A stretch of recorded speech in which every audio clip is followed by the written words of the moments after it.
1942 August 8 Mahatma ಗಾಂಧೀಜಿಯವರ ನೇತೃತ್ವದಲ್ಲಿ ಆಗಿನ ಬಾಂಬೆಯಲ್ಲಿ ಕ್ವಿಟ್ ಇಂಡಿಯಾ ಮೂವ್ಮೆಂಟ್ ಅಥವಾ ಭಾರತ ಬಿಟ್ಟು ತೊಲಗಿ ಚಳವಳಿ ಶುರುವಾಗುತ್ತೆ. ಆರಂಭದಲ್ಲಿ ಈ ಚಳವಳಿಯನ್ನು ಬ್ರಿಟಿಷರು ಸುಲಭವಾಗಿ ಹತ್ತಿಕ್ತಾರೆ. ಆದರೆ 1945ರ ಹೊತ್ತಿಗೆ ಬ್ರಿಟಿಷರಿಗೆ ಕಂಟ್ರೋಲ್ ಮಾಡೋಕ್ಕೆ ಆಗದೇ ಇರೋ ರೀತಿ ಕ್ವಿಟ್ ಇಂಡಿಯಾ ಮೂವ್ಮೆಂಟ್ ದೇಶದಾದ್ಯಂತ ಹರಡುತ್ತೆ. ಆಗ ತಾನೇ ಎರಡನೇ ವಿಶ್ವಯುದ್ಧದಲ್ಲಿ ಭಾಗವಹಿಸಿ ಸುಸ್ತಾಗಿದ್ದಂತಹ ಬ್ರಿಟಿಷರಿಗೆ ಭಾರತದಲ್ಲಿ ನಡೆಯುತ್ತಿದ್ದಂತಹ ಈ ಚಳುವಳಿಯನ್ನು ಹತ್ತಿಕ್ಕೋದಕ್ಕೆ ಶಕ್ತಿ ಇರೋದಿಲ್ಲ. ಈ ಕಾರಣದಿಂದಾಗಿ ಬ್ರಿಟಿಷರು ಭಾರತಕ್ಕೆ ಸ್ವಾತಂತ್ರ್ಯ ನೀಡುವಂತಹ ನಿರ್ಧಾರ ಮಾಡ್ತಾರೆ. ನಮ್ಮ ದೇಶವನ್ನು ಎರಡು ಭಾಗ ಮಾಡಿ 1947 ಆಗಸ್ಟ್ 15ರಂದು ಭಾರತಕ್ಕೆ ಸ್ವಾತಂತ್ರ್ಯವನ್ನು ಕೊಟ್ಟು ನಮ್ಮ ದೇಶ ಬಿಟ್ಟು ಹೋಗ್ತಾರೆ. ಹಾಗೂ ಈ ಎಲ್ಲ ಪ್ರಕ್ರಿಯೆ ಕೇವಲ ಮಾತುಕತೆಗಳಿಂದ ಮತ್ತು ಶಾಂತಿ ಮಂತ್ರದ ಮೂಲಕ ಆಗುತ್ತೆ. ಇದು ನಮ್ಮ ಇತಿಹಾಸದಲ್ಲಿ ದಾಖಲಾಗಿ ವೈಭವೀಕರಿಸಿರುವಂತಹ ವಿಷಯ, ಪಠ್ಯಪುಸ್ತಕದಲ್ಲಿ ಪ್ರಿಂಟ್ ಆಗಿರುವಂತಹ ವಿಷಯ, ಮಕ್ಕಳಿಗೆ ಪಾಠ ಮಾಡ್ತಾ ಇರುವಂತಹ ವಿಷಯ ಕೂಡ ಇದೆ. ನಾನು ಕೂಡ ಇದನ್ನೇ ಓದ್ಕೊಂಡು ಬಂದಿದ್ದು. ಆದರೆ ಇದೆಷ್ಟು ಸತ್ಯ? ಗಾಂಧೀಜಿಯವರ ಶಾಂತಿ ಮಾರ್ಗದ ಮೂಲಕ ನಮಗೆ ಸ್ವಾತಂತ್ರ್ಯ ಬಂತ? ಸುಳ್ಳು. ಇದು ಖಂಡಿತ ಸುಳ್ಳು.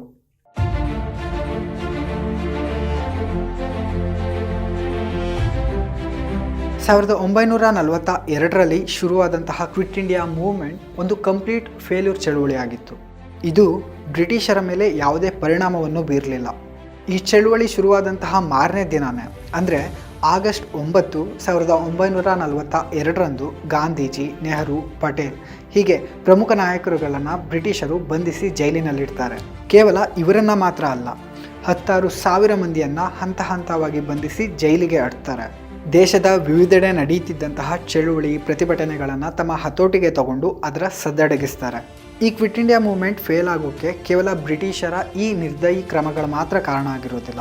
ಈ ಪ್ರತಿಭಟನೆ ಮಾಡ್ತಿದ್ದಂತಹ All India Congress Committee, All India Muslim League ಹೀಗೆ ಹಲವಾರು ಸಂಘಟನೆಗಳ ಮಧ್ಯ ಸಮನ್ವಯ ಅಂದರೆ ಕೋಆರ್ಡಿನೇಷನ್ನೇ ಇರೋದಿಲ್ಲ. ಈ ಚಳುವಳಿಯ ಸ್ಪಷ್ಟ ಚಿತ್ರಣ ಆಗಲಿ, ಇದು ಹೇಗೆ ನಡಿಬೇಕು ಅನ್ನುವಂತಹ ರೂಪುರೇಷೆ ಆಗಲಿ ಯಾರಿಗೂ ಇರೋದಿಲ್ಲ. ಗಾಂಧೀಜಿ, ನೆಹರು ಹೀಗೆ ಪ್ರಮುಖ ನಾಯಕರು ಜೈಲಿಗೆ ಹೋದಾಗ ಇದರಿಂದ ಉಂಟಾದಂತಹ ನಾಯಕತ್ವದ ಕೊರತೆಯಿಂದ ಈ ಚಳುವಳಿ ದುರ್ಬಲಗೊಳ್ಳುತ್ತೆ ಹಾಗೂ ಬ್ರಿಟಿಷರ ಮುಂದೆ ಸೋಲುತ್ತೆ. ಇನ್ನು ಈ ಚಳುವಳಿಯಲ್ಲಿ ಯಾವುದೇ ರೀತಿ ಶಕ್ತಿ ಇಲ್ಲ ಅಂತ ಗೊತ್ತಾದ ಮೇಲಷ್ಟೇ ಬ್ರಿಟಿಷರು 1944ರಿಂದ 45ರವರೆಗೆ ಹಂತ ಹಂತವಾಗಿ ತಾವು ಬಂಧಿಸಿದ್ದಂತಹ ಪ್ರಮುಖ ನಾಯಕರುಗಳನ್ನು ಬಿಡುಗಡೆ ಮಾಡ್ತಾ ಬರ್ತಾರೆ. ಹೀಗೆ ಈ ಕ್ವಿಟ್ ಇಂಡಿಯಾ ಮೂವ್ಮೆಂಟ್ ಸೋತ್ರೂ ಸ್ವಾತಂತ್ರ್ಯ ಸಿಗೋದಕ್ಕೆ ಹೇಗೆ ಸಾಧ್ಯ ಆಯಿತು? ಇದನ್ನು ನಾವು ತಿಳ್ಕೋಬೇಕು ಅಂದರೆ 1956ರ ಬ್ರಿಟಿಷ್ ಪ್ರಧಾನಿಯವರ ಭಾರತ ಭೇಟಿಯ ಬಗ್ಗೆ ನಾವು ಗಮನ ಹರಿಸಬೇಕು.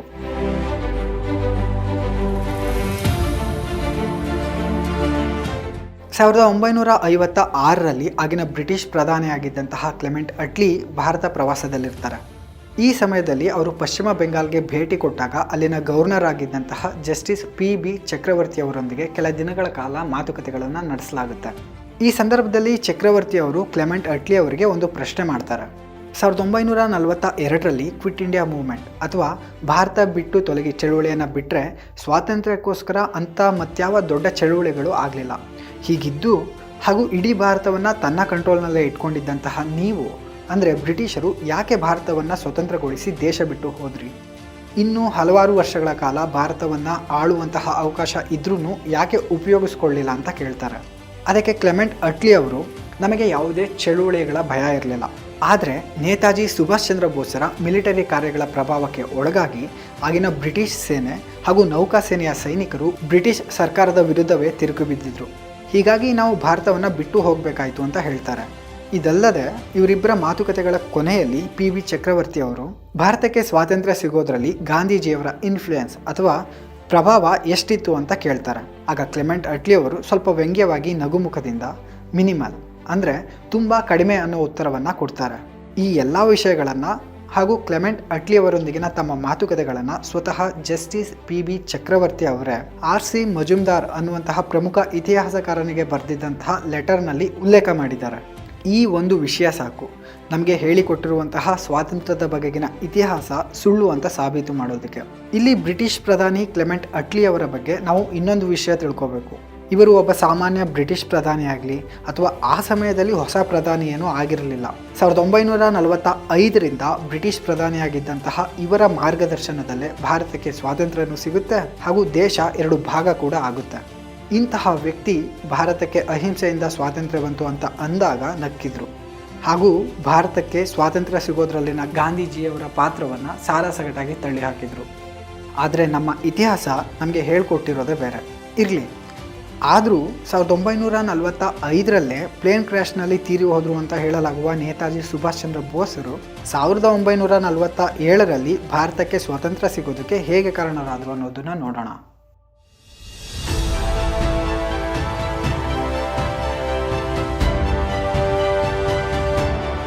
ಎರಡನೇ ವಿಶ್ವಯುದ್ಧದ ಸಮಯದಲ್ಲಿ ಯುದ್ಧದ ಲಾಭ ಪಡೆದು ಬ್ರಿಟಿಷರ ವಿರುದ್ಧ ಹೋರಾಟ ಮಾಡೋದಕ್ಕೆ ನಿರ್ಧಾರ ಮಾಡಿರ್ತಾರೆ ಸುಭಾಷ್ ಚಂದ್ರ ಬೋಸರು. ಇವರ ಪ್ರಕಾರ ನಮ್ಮ ಸ್ವಾತಂತ್ರ್ಯವನ್ನು ಬೇಡಿ ಪಡೆಯುವಂಥದ್ದಲ್ಲ, ಅದನ್ನು ನಾವೇ ಸಂಪಾದಿಸ್ಕೊಳ್ಬೇಕು ಅಥವಾ ಬ್ರಿಟಿಷರಿಂದ ಕಿತ್ಕೊಳ್ಬೇಕು ಅನ್ನೋದಾಗಿರುತ್ತೆ. ಆದರೆ ಇವರ ಈ ಬೇಡಿಕೆಗೆ ಗಾಂಧೀಜಿಯವರ ನೇತೃತ್ವದ ಕಾಂಗ್ರೆಸ್ ಕಮಿಟಿ ಒಪ್ಪೋದಿಲ್ಲ. ಈ ಕಾರಣದಿಂದಾಗಿ ಅವರು ಕಾಂಗ್ರೆಸ್ ಕಮಿಟಿಯ ಅಧ್ಯಕ್ಷ ಸ್ಥಾನದಲ್ಲಿದ್ದರೂ ಸಹ ತಮ್ಮ ಸ್ಥಾನಕ್ಕೆ ರಾಜೀನಾಮೆ ಕೊಟ್ಟು ಒಬ್ಬೊಂಟಿಯಾಗಿ ಹೋರಾಟ ಮಾಡೋದಕ್ಕೆ ನಿರ್ಧಾರ ಮಾಡ್ತಾರೆ. ವೇಷ ಮರೆಸ್ಕೊಂಡು ಅಫ್ಘಾನಿಸ್ತಾನದ ಮೂಲಕ ರಷ್ಯಾಗೆ ಬರ್ತಾರೆ. ಅಲ್ಲಿ ಯಾವುದೇ ಸಹಾಯ ಸಿಗೋದಿಲ್ಲ ಅಂತ ಗೊತ್ತಾದಾಗ ಅಲ್ಲಿಂದ ಸೀದಾ ಜರ್ಮನಿಗೆ ಬರ್ತಾರೆ. ಅಡಾಲ್ಫ್ ಹಿಟ್ಲರ್ನ ಭೇಟಿಯ ನಂತರ ಅಲ್ಲಿಂದ ಜರ್ಮನಿಯ ಸಬ್ಮೆರಿನ್ ಮೂಲಕ ಜಪಾನ್ಗೆ ಬರ್ತಾರೆ. ಇಲ್ಲಿ ನಾವು ಗಮನಿಸಬೇಕಾಗಿರುವಂಥದ್ದು, ಆಗ ರಷ್ಯಾ, ಜರ್ಮನಿ ಹಾಗೂ ಜಪಾನ್ಗಳು ಬ್ರಿಟಿಷರ ಶತ್ರುಗಳಾಗಿರ್ತಾರೆ. ಅಲ್ಲದೆ ಜಪಾನ್ ಹಾಗೂ ಜರ್ಮನಿಗಳು ಆ ಸಮಯದಲ್ಲಿ ಅಂದರೆ ಎರಡನೇ ವಿಶ್ವಯುದ್ಧದ ಸಂದರ್ಭದಲ್ಲಿ ಬ್ರಿಟಿಷರ ವಿರುದ್ಧ ಹೋರಾಡ್ತಾ ಇರ್ತಾರೆ. ಹೀಗೆ ಜಪಾನ್ಗೆ ಬಂದಂತಹ ಸುಭಾಷ್ ಚಂದ್ರ ಬೋಸರು ಅಲ್ಲಿ ಪ್ರಿಸನರ್ ಆಫ್ ವಾರ್ ಅಥವಾ ಯುದ್ಧ ಕೈದಿಗಳಾಗಿದ್ದಂತಹ ಸುಮಾರು 40,000 ಬ್ರಿಟಿಷ್ ಭಾರತೀಯ ಸೈನಿಕರನ್ನು ಒಗ್ಗೂಡಿಸಿ ಜಪಾನ್ನ ಅನುಮತಿ ಪಡೆದು INA ಅಂದರೆ ಇಂಡಿಯನ್ ನ್ಯಾಷನಲ್ ಆರ್ಮಿಯನ್ನು ಸ್ಥಾಪನೆ ಮಾಡ್ತಾರೆ. ಕುಗ್ಗಿ ಹೋಗಿದ್ದಂತಹ ಸೈನಿಕರ ಮನೋಬಲವನ್ನು ತಟ್ಟಿ ಎದ್ದೇಳುವಂತೆ ಮಾಡ್ತಾರೆ. ನನಗೆ ರಕ್ತ ಕೊಡಿ, ನಾನು ನಿಮಗೆ ಸ್ವಾತಂತ್ರ್ಯವನ್ನು ಕೊಡಿಸ್ತೀನಿ ಅಂತ ಕೂಗಿ ಹೇಳ್ತಾರೆ. ಸ್ವತಂತ್ರ ಭಾರತದ ಕನಸನ್ನು ಹೊತ್ಕೊಂಡು ಆ ಸೇನೆ ಸಿಂಗಾಪುರ್ನಿಂದ ಮಯನ್ಮಾರ್, ಕೊಹಿಮಾ ಮೂಲಕ ಭಾರತದ ಇಂಫಾಲ್ಗೆ ಬರ್ತಾರೆ, ಅಂದರೆ ಮಣಿಪಾಲಕ್ಕೆ ಬರ್ತಾರೆ. ಆದರೆ ಇಲ್ಲಿ ಅವರಿಗೆ ಬ್ರಿಟಿಷ್ ಸೇನೆ ಎದುರಾಗುತ್ತೆ. ಆ ಬ್ರಿಟಿಷ್ ಸೇನೆಯಲ್ಲಿದ್ದವರೆಲ್ಲ ಭಾರತೀಯ ಸೈನಿಕರೇ ಆಗಿರ್ತಾರೆ. ಹಾಗೂ ಅವರಿಗೆ ಈ INA ಅಂದರೆ ಏನು, ಇದನ್ನು ಯಾರು ಕಟ್ಟಿದ್ದು ಅನ್ನೋದ್ರ ಬಗ್ಗೆ ಯಾವುದೇ ಮಾಹಿತಿ ಇರೋದಿಲ್ಲ. ಹಾಗೂ ಅಲ್ಲಿ ಈ ಎರಡೂ ಸೇನೆಯ ಮಧ್ಯ ಯುದ್ಧ ಶುರುವಾಗುತ್ತೆ. ದ್ರೋಹ ಮಾಡಿದ್ರು ಅಂತ ಒಬ್ಬರು ಯುದ್ಧ ಮಾಡ್ತಾ ಇದ್ದರೆ ಮತ್ತೊಬ್ಬರು ನೇತಾಜಿಯವರ ನೆರಳಲ್ಲಿ ಸ್ವಾತಂತ್ರ್ಯಕ್ಕೋಸ್ಕರ ಯುದ್ಧ ಮಾಡ್ತಾಯಿದ್ರು. ಆದರೆ ದುರಾದೃಷ್ಟ, ಅಲ್ಲಿ ನೇತಾಜಿಯವರ ಇಂಡಿಯನ್ ನ್ಯಾಷನಲ್ ಆರ್ಮಿಯನ್ನು ಬ್ರಿಟಿಷ್ ಭಾರತೀಯ ಸೇನೆ ಸೋಲಿಸಿಬಿಡುತ್ತೆ. ಹಲವಾರು ಸಾವಿರ ಸೈನಿಕರು ಸಾಯ್ತಾರೆ. ಉಳಿದವರನ್ನು ದೇಶದ್ರೋಹದ ಹೆಸರಿನಲ್ಲಿ ಬಂಧಿಸಿ ಜೈಲಿನಲ್ಲಿಡ್ತಾರೆ. ಇದಕ್ಕೂ ಮುನ್ನ ಅಂದರೆ ಆಗಸ್ಟ್ 18, 1945ರಲ್ಲಿ ನೇತಾಜಿಯವರ ಪ್ಲೇನ್ ಕ್ರ್ಯಾಶ್ ಸುದ್ದಿ ಬಂದರೆ ಇದಾದ ಕೆಲ ದಿನಗಳಲ್ಲೇ ಅಂದರೆ ಸೆಪ್ಟೆಂಬರ್ 5, 1945ರಲ್ಲಿ ಇಂಡಿಯನ್ ನ್ಯಾಷನಲ್ ಆರ್ಮಿ ಬ್ರಿಟಿಷರಿಗೆ ಸಂಪೂರ್ಣವಾಗಿ ಶರಣಾಗುತ್ತೆ ಹಾಗೂ ಭಾರತೀಯರ ಸ್ವತಂತ್ರರಾಗುವಂತಹ ಅವಕಾಶ ಕೈ ತಪ್ಪುತ್ತೆ. ಇಲ್ಲಿ ಇಷ್ಟೆಲ್ಲ ಆಗ್ತಾ ಇದ್ರೂ ಭಾರತೀಯರಿಗೆ ಇದ್ಯಾವುದರ ಅರಿವು ಕೂಡ ಇರೋದಿಲ್ಲ. ಅಷ್ಟು ಅಚ್ಚುಕಟ್ಟಾಗಿ ಬ್ರಿಟಿಷರು ಆಗಿನ ಪತ್ರಿಕೆಗಳನ್ನು ಸೆನ್ಸರ್ ಮಾಡಿರ್ತಾರೆ. ಯಾಕಂದರೆ ಸುಭಾಷ್ ಚಂದ್ರ ಬೋಸರ ಸೇನೆ ಸ್ವಾತಂತ್ರ್ಯಕ್ಕಾಗಿ ಗಡಿಯಲ್ಲಿ ಹೋರಾಡ್ತಾ ಇದೆ ಅಂತ ಗೊತ್ತಾದರೆ ಇಡೀ ಭಾರತವೇ ದಂಗೆ ಏಳುತ್ತೆ ಅಂತ ಗೊತ್ತಿರುತ್ತೆ. ಈ ಕಾರಣದಿಂದ ಬ್ರಿಟಿಷರು ಇದ್ಯಾವ ವಿಷಯಗಳು ಭಾರತೀಯರಿಗೆ ತಿಳಿಯದ ಹಾಗೆ ಮಾಡಿ INA ಸೈನಿಕರನ್ನು ದೇಶದ್ರೋಹಿಗಳು ಅಂತ ಘೋಷಿಸಿಬಿಡ್ತಾರೆ. ಹೀಗೆ ನೇತಾಜಿಯವರ INA ಸೋತ್ರೂ ಕ್ಲಿಮೆಂಟ್ ಅಟ್ಲಿ ಅವರು ಮಾತ್ರ ನೇತಾಜಿ ಹಾಗೂ ಅವರು ಕಟ್ಟಿದಂತಹ ಇಂಡಿಯನ್ ನ್ಯಾಷನಲ್ ಆರ್ಮಿಯೇ ಭಾರತಕ್ಕೆ ಸ್ವಾತಂತ್ರ್ಯ ಸಿಗಲು ಪ್ರಮುಖ ಕಾರಣ ಅಂತ ಯಾಕೆ ಹೇಳಿದ್ರು? ಇಲ್ಲಿ INA ಸೋತಿತ್ತು ನಿಜ, ಆದರೆ INA ಹೊತ್ತಿಸಿದಂತಹ ಕಿಡಿ ಭಾರತಕ್ಕೆ ಸ್ವಾತಂತ್ರ್ಯ ಸಿಗಲು ಮುಂದೆ ಪ್ರಮುಖ ಕಾರಣ ಆಗುತ್ತೆ.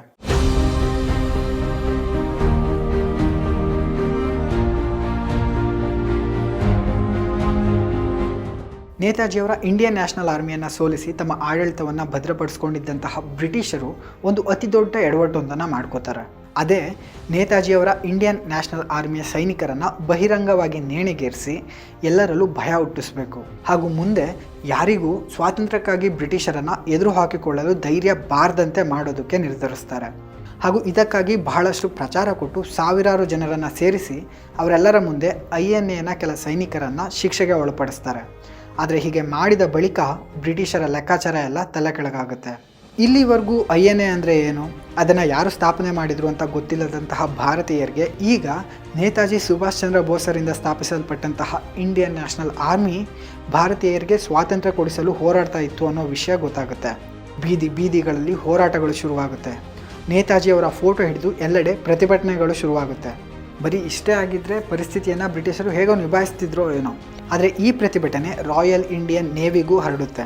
ಬ್ರಿಟಿಷರ ಅಡಿಯಲ್ಲಿ ಕೆಲಸ ಮಾಡ್ತಿದ್ದಂತಹ ಭಾರತೀಯ ನೌಕಾದಳದ ಸೈನಿಕರು ತಮ್ಮ ಬ್ರಿಟಿಷ್ ಅಧಿಕಾರಿಗಳ ವಿರುದ್ಧ ದೇಶ ಬಿಟ್ಟು ಹೋಗುವಂತೆ ಪ್ರತಿಭಟನೆ ಮಾಡ್ತಾರೆ. ಇದರ ಭಾಗ ಆಗಿ ಮೇಲಧಿಕಾರಿಗಳಿಗೆ ಎಡಗೈಯಲ್ಲಿ ಸಲ್ಯೂಟ್ ಮಾಡೋದು, ಅವರ ಆರ್ಡರ್ಗಳನ್ನು ಫಾಲೋ ಮಾಡದೇ ಇರೋದು, ನೇತಾಜಿ ಅವರ ಫೋಟೋ ಹಿಡಿದು ಪ್ರತಿಭಟನೆ ಮಾಡುವುದು, ಕೆಲವು ಕಡೆಗಳಂತೂ ಮಿಲಿಟರಿ ನೌಕೆಗಳನ್ನು ತಮ್ಮ ಕಂಟ್ರೋಲ್ಗೆ ತಗೊಂಡು ಮೇಲಧಿಕಾರಿಗಳನ್ನು ಅಲ್ಲಿಂದ ಓಡಿಸಿದ್ದೂ ಇದೆ. ಹೀಗೆ ಫೆಬ್ರವರಿ 1946ರಲ್ಲಿ ಬಾಂಬೆಯಲ್ಲಿ ಶುರುವಾದಂತಹ ಈ ಪ್ರತಿಭಟನೆ ಈಗಿನ ಪಾಕಿಸ್ತಾನದ ಕರಾಚಿಯಿಂದ ಕೋಲ್ಕತ್ತಾ ನೌಕಾನೆಲದವರೆಗೂ ಹಬ್ಬುತ್ತೆ. ಈ ಪ್ರತಿಭಟನೆಯಲ್ಲಿ ಸುಮಾರು 78 ಹಡಗುಗಳ 20,000 ಭಾರತೀಯ ನೌಕಾ ಸಿಬ್ಬಂದಿ ಭಾಗಿಯಾಗ್ತಾರೆ. ಹೀಗೆ ತಮ್ಮ ನೌಕಾ ಸಿಬ್ಬಂದಿಯೇ ತಮ್ಮ ವಿರುದ್ಧ ತಿರುಗಿ ಬಿದ್ದಾಗ ಏನು ಮಾಡೋದು ಅಂತ ತಿಳಿಯದೆ ಬ್ರಿಟಿಷರು ಆಗಿನ ಪ್ರಮುಖ ರಾಜಕೀಯ ಪಕ್ಷಗಳ ಸಹಾಯವನ್ನು ಕೋರ್ತಾರೆ. ಆಗ ಗಾಂಧೀಜಿ ನೇತೃತ್ವದ ನ್ಯಾಷನಲ್ ಕಾಂಗ್ರೆಸ್ನಿಂದ ಸರ್ದಾರ್ ವಲ್ಲಭಾಯ್ ಪಟೇಲರು ಹಾಗೂ ಆಲ್ ಇಂಡಿಯಾ ಮುಸ್ಲಿಂ ಲೀಗ್ನಿಂದ ಮೊಹಮ್ಮದ್ ಅಲಿ ಜಿನ್ನಾರ್ ಅವರು ಪ್ರತಿಭಟನೆ ಮಾಡ್ತಾ ಇದ್ದಂತಹ ನೌಕಾಸೇನೆಯ ಭಾರತೀಯ ಸೈನಿಕರ ಮನವೊಲಿಸೋದಕ್ಕೆ ಮುಂದಾಗ್ತಾರೆ. ಪ್ರತಿಭಟನೆ ಕೈ ಬಿಡುವಂತೆ ಕೇಳ್ಕೋತಾರೆ. ಬಂಧನ ಮಾಡದೆ ಕೆಲಸದಲ್ಲಿ ಮುಂದುವರಿಯುವಂತಹ ಅವಕಾಶ ಮಾಡಿಕೊಡೋದಾಗಿ ಭರವಸೆ ಕೊಡ್ತಾರೆ. ಹೀಗೆ ತಮ್ಮ ಹೋರಾಟಕ್ಕೆ ರಾಜಕೀಯ ನಾಯಕರ ಬೆಂಬಲ ಸಿಗದೆ ನೌಕಾ ಸೈನಿಕರು ತಮ್ಮ ಪ್ರತಿಭಟನೆಯನ್ನು ಕೈ ಬಿಡ್ತಾರೆ. ಈ ಪ್ರತಿಭಟನೆಯನ್ನು ರಾಯಲ್ ಇಂಡಿಯನ್ ನೇವಿ ಮ್ಯುಟಿನಿ ಅಂದರೆ ದಂಗೆ ಅಂತ ಕರೀತಾರೆ. ಹೀಗೆ ಪ್ರತಿಭಟನೆ ಕೈಬಿಟ್ಟಂತಹ ಮರುಕ್ಷಣನೇ ಅರೆಸ್ಟ್ ಮಾಡೋದಿಲ್ಲ ಅಂತ ಹೇಳಿದಂತಹ ಬ್ರಿಟಿಷರು ಹಲವಾರು ನೌಕಾ ಸೈನಿಕರನ್ನು ಕೋರ್ಟ್ ಮಾರ್ಷಲ್ ಮಾಡಿ ಕೆಲಸದಿಂದ ತೆಗೆದು ಹಾಕ್ತಾರೆ ಹಾಗೂ ಅರೆಸ್ಟ್ ಮಾಡಿ ಜೈಲಿನಲ್ಲಿಡ್ತಾರೆ. ಇಲ್ಲಿ ರಾಜಕೀಯ ಸೈನಿಕರ ಹೋರಾಟವನ್ನು ಸಾಯಿಸಿರುತ್ತೆ. ಹೀಗೆ ಪ್ರತಿಭಟನೆ ನಿಂತರೂ ಬ್ರಿಟಿಷರಿಗೆ ಗೊತ್ತಿರುತ್ತೆ ಇನ್ನು ತಾವು ಹೆಚ್ಚು ದಿನ ಭಾರತದಲ್ಲಿ ಇರೋದಕ್ಕೆ ಆಗೋದಿಲ್ಲ ಅಂತ. ಯಾಕಂದರೆ ಆ ಪ್ರತಿಭಟನೆ ಅದಾಗಲೇ ನೌಕಾ ಸೇನೆಯಿಂದ ಭಾರತೀಯ ಸೇನೆಗೆ ಹರಡಿರುತ್ತೆ. ಬ್ರಿಟಿಷ್ ಇಂಡಿಯನ್ ಆರ್ಮಿಯಿಂದಲೂ ಕೆಲ ಕಡೆ ಪ್ರತಿಭಟನೆ ಶುರುವಾಗ್ತಾ ಇರುತ್ತೆ. ಇದನ್ನು ಎದುರಿಸೋಕೆ ಬ್ರಿಟಿಷರು ತಯಾರಿರೋದಿಲ್ಲ. ಯಾಕಂದರೆ 2ನೇ ವಿಶ್ವಯುದ್ಧದ ಸಲುವಾಗಿ ಬ್ರಿಟಿಷರು ಪ್ರಪಂಚದ ಮೂಲೆ ಮೂಲೆಯಲ್ಲಿ ಹರಿದು ಹಂಚಿ ಹೋಗಿರ್ತಾರೆ. ಆ ಸಮಯದಲ್ಲಿ ಭಾರತದಲ್ಲಿ ಕೇವಲ 40,000 ಬ್ರಿಟಿಷ್ ಅಧಿಕಾರಿಗಳಷ್ಟೇ ಇರ್ತಾರೆ. ಆದರೆ ಅದೇ ಸಮಯ ಸುಮಾರು 25 ಲಕ್ಷ ಭಾರತೀಯ ಸೈನಿಕರು ಬ್ರಿಟಿಷ್ ಆರ್ಮಿಯಲ್ಲಿ ಇರ್ತಾರೆ. ಇವರೆಲ್ಲ ದಂಗೆ ಇದ್ದರೆ ತಮಗೆ ಉಳಿಗಾಲ ಇರೋದಿಲ್ಲ ಅಂತ ಬ್ರಿಟಿಷರಿಗೆ ಗೊತ್ತಾಗಿರುತ್ತೆ. 2ನೇ ವಿಶ್ವಯುದ್ಧದಲ್ಲಿ ಹೋರಾಡಿ ಸುಸ್ತಾಗಿದ್ದಂತಹ ಬ್ರಿಟಿಷರಿಗೆ ಭಾರತೀಯ ಸೈನಿಕರನ್ನು ಎದುರಿಸುವ ಶಕ್ತಿ ಇರೋದಿಲ್ಲ. ಹೀಗಾಗಿ ಬ್ರಿಟಿಷರು ಭಾರತ ಬಿಡುವ ನಿರ್ಧಾರ ಮಾಡ್ತಾರೆ. ಇದರ ಮುಖ್ಯ ಭಾಗವಾಗಿ ಬ್ರಿಟಿಷ್ ಪ್ರಧಾನಿ ಕ್ಲೆಮೆಂಟ್ ಅಟ್ಲಿ ಅವರು ಫೆಬ್ರವರಿ 20, 1947ರಲ್ಲಿ ಭಾರತಕ್ಕೆ ಸ್ವಾತಂತ್ರ್ಯ ನೀಡೋದಾಗಿ ಘೋಷಣೆ ಮಾಡ್ತಾರೆ ಹಾಗೂ ಅದರಂತೆ 1947 ಆಗಸ್ಟ್ 15ರಂದು ಭಾರತಕ್ಕೆ ಸ್ವಾತಂತ್ರ್ಯ ಸಿಗುತ್ತೆ.